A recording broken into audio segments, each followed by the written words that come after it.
5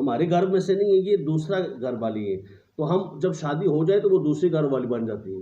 حضور نے سب کو جمع کر فرمایا ہاں وہ دوسری گھر والی ہوں گی، لیکن یہ جو ہے نا یہ اہل بیت ہے، یہ مولا علی کے گھر جا کے بھی میرے ہی اہل بیت، یہ میرے گھر والی ہیں، یہ مولا علی بھی جو ہے نا یہ میرے گھر والے ہیں، یہ فاطمہ بھی میرے گھر والی ہیں، حسن و حسین بھی میرے گھر والے ہیں۔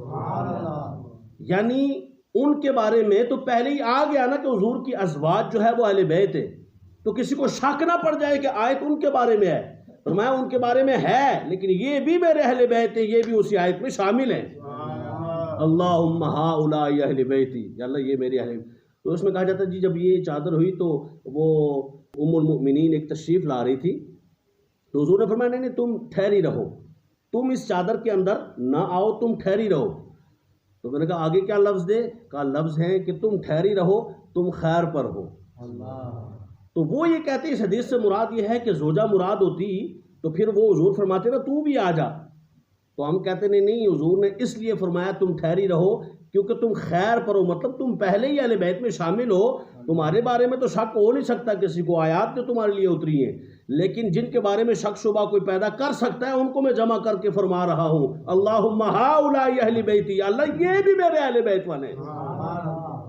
اور یہ کس کو سمجھانا مقصود تھا؟ قیامت تک آنے والی امت مسلمہ کو۔ تو بہرحال ہمیں اس آیت کریمہ کو سمجھنا چاہیے کہ اللہ تعالیٰ ان اہل بیت، ان نفوس قدسیہ سے خود فرما رہا ہے کہ میں ناپاکی دور کرتا ہوں۔ کون ہے، کون ناپاک ہے جو ان اہل بیت سے ناپاکی کی باتیں کرے؟ اہل بیت پاک سے بے باکیاں، گستاخیاں، لعنت اللہ علیکم دشمنان اہل بیت، کہ کسی سید صاحب کی، سادات کی اس وجہ سے کوئی نعوذ باللہ عالم اور سید دو کے حوالے سے لکھا ہے حدیث میں، اور اعلیٰ حضرت نے فتاوی رضویہ میں کہ عالم کی اس لیے کوئی توہین کرے کیونکہ یہ دین کے علم والا ہے تو کافر ہو جاتا ہے، اور سید کی اس لیے توہین کرے کیونکہ حضور کے خاندان میں سے اسی ٹائم کافر ہو جاتا ہے۔ تو اللہ تعالیٰ ہمیں ادب کی توفیق عطا فرمائے۔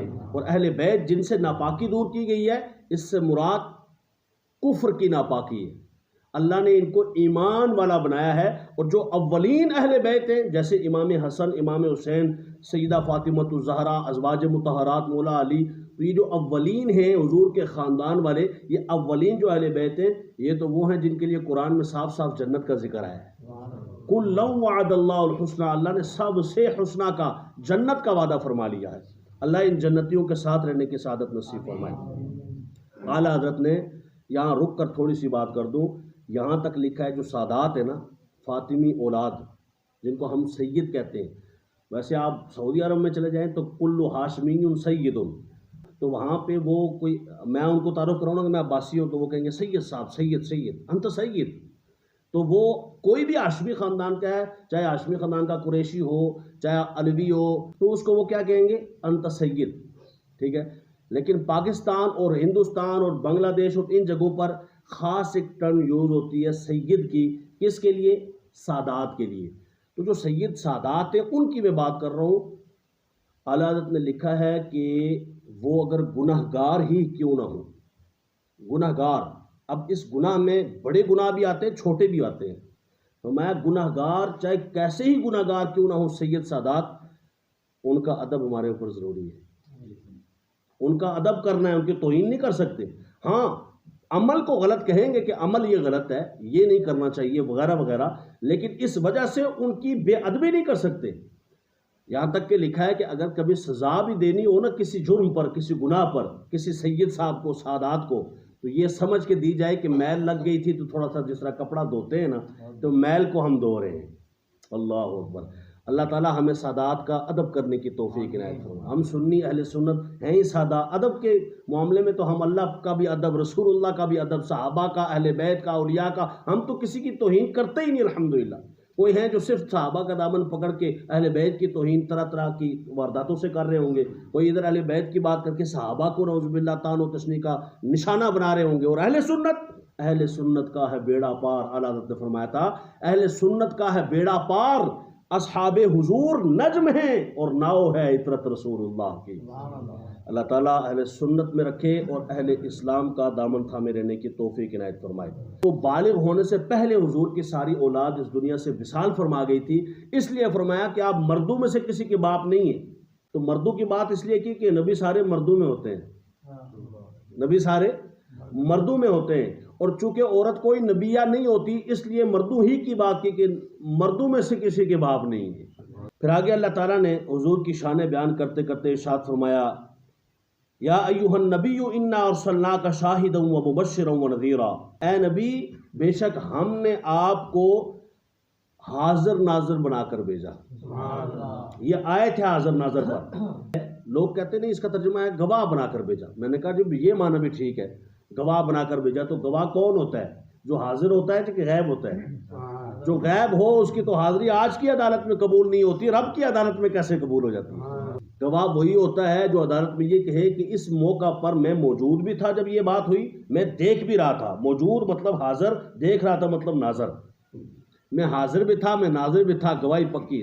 حضور کو تکلیف دو یہ بھی جائز نہیں، اور فرمایا یہ بھی جائز نہیں کہ اس انداز میں تکلیف پہنچائی جائے کہ تم رسول اللہ کی بیوی سے دوسرا نکاح کر لو۔ میں محبوب صلی اللہ علیہ وسلم تیری بیوی سے دوسرا نکاح بھی جائز نہیں، جبکہ باقیوں کی بیوی سے دوسرا نکاح جائز ہے۔ تو یہ خاص پروٹوکول ہے حضور کے لیے، اس لیے کہ نبی زندہ ہیں اور زندہ کی بیوی سے دوسرا نکاح جائز نہیں ہے۔ اس زندگی جیسی کائنات میں کسی کی زندگی نہیں ہے۔ اس کئیوں کی عادت ہوتی ہے ایک بات کو 10 مرتبہ کرنا، کئی مرتبہ لوگوں کی عادت ہوتی ہے 5-6 مرتبہ۔ اللہ کی تو ایسا نہیں ہے نا، فضول بات تو ہے کوئی نہیں۔ تو یا اللہ یہ کیا فرمایا آپ نے کہ صلو علیہ کے بعد وسلموا، بات تو ختم ہو گئی تھی سلموا پہ، یہ تسلیمہ یہ فالتو بات تو ہے نہیں۔ تو اس کا کیا معنی؟ میں یہ معنی ہے کہ درود میں نے 1 مرتبہ کہا اس لیے کہ درود کے منکر نہیں ہوں گے۔ درود کے منکر وہ کہیں گے اللہم صلی علی محمد وعلی آل محمد کما صلیت علی، درود ابراہیمی پڑھو جی، درود ابراہیمی پڑھو۔ منکر ہوں گے سلام کے، ہائے ہائے، منکر کس کے ہوں گے؟ سلام کے۔ تو درود پڑھو اور سلام خوب خوب پڑھو، سلموا تسلیما، سلام پڑھو خوب خوب سلام، تاکید کر کے فرمایا۔ فرمایا جدے منکر ہوگا نا تو تاکید اتھے ہی ہوتی ہے۔ سلام کے چونکہ ہوں گے، فرمایا سلام تو لازمی پڑھو، جب بھی پڑھو تو الصلاۃ والسلام علیک یا رسول اللہ۔ درود ابراہیمی میں صلاۃ تو ہے، سلام نہیں ہے۔ اور اللہ نے آرڈر 2 چیزوں کا دیا اور دوسری پر زور لگا کے دیا۔ جیسے میں کہوں نا آپ نے فلاں جگہ کھانا کھانا ہے اور فلاں جگہ پانی پیا، پانی ضرور پینا ہے۔ اگر میں 2 مرتبہ کہوں تو بندہ سمجھ جائے گا بھائی پانی پینا ہے، پاویں کھانا نہ بھی کھائیے لیکن پانی لازمی پینا ہے، کیونکہ تاکید اگلے کی ہے بڑی زور نال۔ اللہ نے فرمایا درود تو بھیجنا ہی بھیجنا ہے نا، لیکن سلام لازمی بھیجنا ہے۔ اسی لیے سب سے چھوٹا بھی درود ہم پڑھیں تو ہم کہتے ہیں صلی اللہ علیہ وآلہ وسلم۔ فرمایا حضرت داؤد علیہ السلام اللہ تبارک و تعالیٰ کے حکم سے تسبیح فرماتے تھے تو آپ کے ساتھ پہاڑ بھی تسبیح کرنے لگ جاتے تھے۔ حضرت سلیمان کا کیا ذکر فرمایا کہ سلیمان وہ تھے جن کو اللہ نے تخت ایسا دیا تھا جو اڑتا ہوتا تھا، تو لگے رہے ادھر بنانے میں۔ تو حضرت سلیمان تو کب سے وصال فرما چکے ہیں، لیکن بہرحال اتنے میں تعمیر مکمل ہو چکی تھی۔ رب نے گویا بتانا چاہا میں ایسے بھی کرتا ہوں، ایسے بھی کر سکتا ہوں، تم مانو یا نہ مانو پیغمبر کی موجودگی میں منوا دیتا ہوں۔ تو بہرکیف فرمایا کہ حضور صلی اللہ علیہ وآلہ وسلم سب کی طرف رسول بن کر آئے اور سب جو ہے وہ حضور کے امتی ہیں۔ پھر فرمایا پچھلی امتوں کے لوگ مال و دولت ہونے کی وجہ سے کہتے تھے کہ ہم اللہ کے قریبی ہیں، لیکن اللہ فرماتا ہے کہ ایمان والے اور اعمال صالحہ والے اللہ کے قریبی ہیں۔ پھر فرمایا کہ نظام لیل و نہار اور نظام شمس و قمر اللہ تعالیٰ کے تابع ہیں۔ فرمایا ایک نوع انسانی کو مختلف رنگوں میں پیدا کرنا اللہ تعالیٰ کی توحید کی دلیل ہے۔ ہم کتنے لوگ ہیں، کتنی کائنات ہے، کتنے اربوں کی دنیا ہے، غالباً 8 ارب کی دنیا میں ہر انسان مختلف نظر آتا ہے۔ آنکھیں سب کی 2 ہیں، ناک سب کا 1 ہے، ہونٹ سب کے اسی طرح 2 ہیں، سب کے کان 2 ہیں، لیکن شکل مختلف ہے۔ اللہ اکبر۔ سب کے یہ انگوٹھے ہی آپ چیک کر لیں، دیکھ لیں، یہ جو تھم کیا ہمارے کرتے ہیں نا، وہ انگوٹھا لگاتے ہیں، تو یہ سب کی انگلیاں، ان کے پورے یہ بظاہر تو ایک جیسے ہیں، لیکن آج جس مرضی مشین میں آپ لگا دیں، ہم میں سے اربوں دنیا میں کسی کا انگوٹھا نہیں مل رہا ہوتا۔ تو یہ فرمایا یہ نوع انسانی کو مختلف رنگوں میں پیدا کر کے میں نے اپنی توحید ہی تو بتائی ہے۔ پھر آگے فرمایا انما یخشی اللہ من عبادہ العلماء، بے شک اللہ تبارک و تعالیٰ سے ڈرنے والے علماء ہوتے ہیں۔